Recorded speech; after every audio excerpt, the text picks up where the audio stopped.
It surrounds our home in space. It's as essential as food or water, but totally invisible. Without it, we would die in minutes.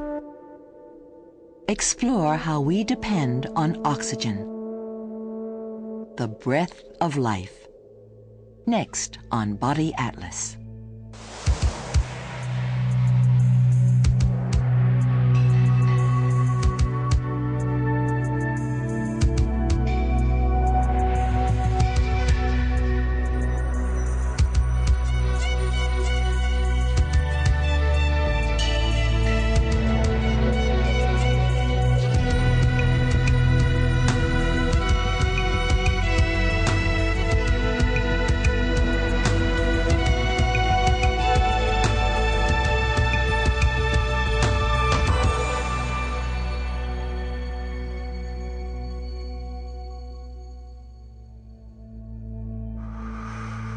Breathe in oxygen, and it reacts within our bodies to produce heat and energy. Blood carries this life-giving gas to each of the 60 trillion cells in our bodies. It picks up a new supply of oxygen from the lungs with every breath.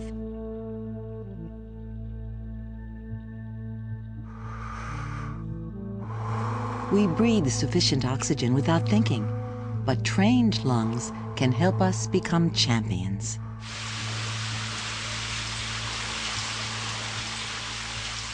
John Fitzgerald is a champion, a world-class swimmer. The timing and control of his breathing are essential to his performance in the water. Years of training have put his body in top form. His muscle cells will need many times their normal supply of oxygen if John is to successfully compete in a 1,500-meter crawl against the clock. Lungs are a miracle of evolution, designed to put the maximum amount of oxygen into our blood. They fill 90% of the chest. Millions of branching air passages make the lungs light and spongy. They weigh only 2.5 pounds. The walls of these myriad tubes, spread flat, would be 50 times larger than our skin and would cover an area the size of a tennis court. Blood vessels line the lungs and absorb oxygen from the air.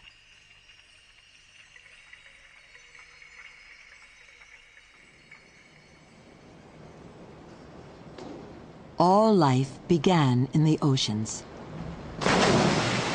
Oxygen, dissolved in water, allows fish to breathe through their gills.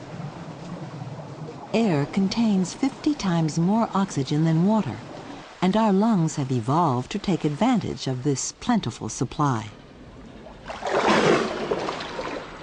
We all experience part of this evolution at birth, when we leave the watery confines of our mother's womb.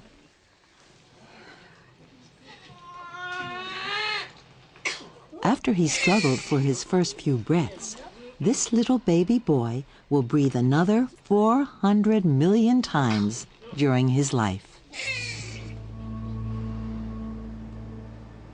When we breathe in, muscles between the ribs pull the rib cage up.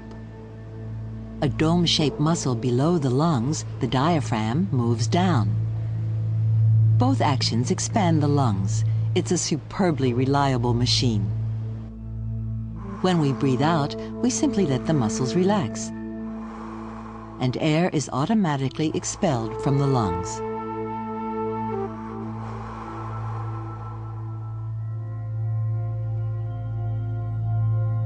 The delicate interior of our lungs is immensely vulnerable to damage. Every breath we take is a potential threat. During just one day in a city, you may breathe in over 1 trillion microscopic particles of dirt and pollution. But the body has built-in defenses.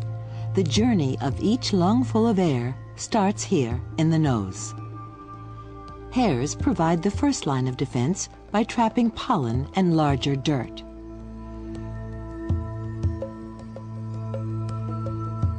Higher up, the inside of the nose is coated with a moist membrane. Special glands secrete mucus, a sticky liquid which traps dust. A carpet of moving microscopic hairs propels the dirt-laden mucus back into our throats. You can either spit it out or swallow it.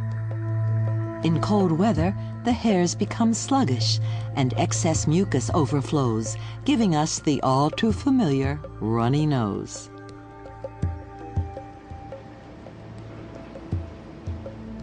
The narrow passages of the nose slow down the rate at which we can take air into our lungs.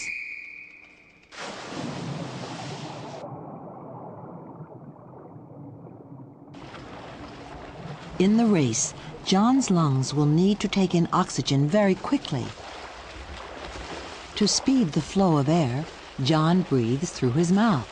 It's wide and allows air in more easily, but doesn't filter out pollutants.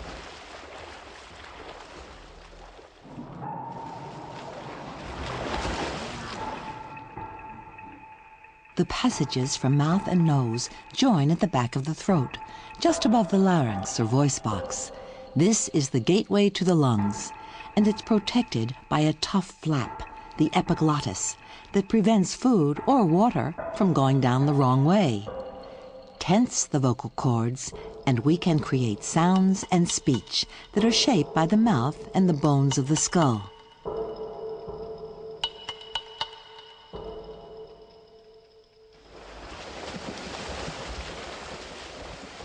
Our bodies are largely made of water. It accounts for 2/3 of our body weight. With each outgoing breath, we expel water vapor from our moist air passages and lungs. Every day, we breathe out a pint of water.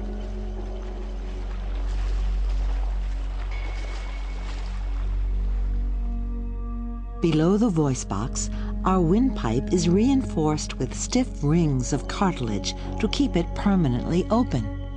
It's also carpeted with microscopic hairs, acting as a conveyor belt that carries dirt-laden mucus back up to the throat.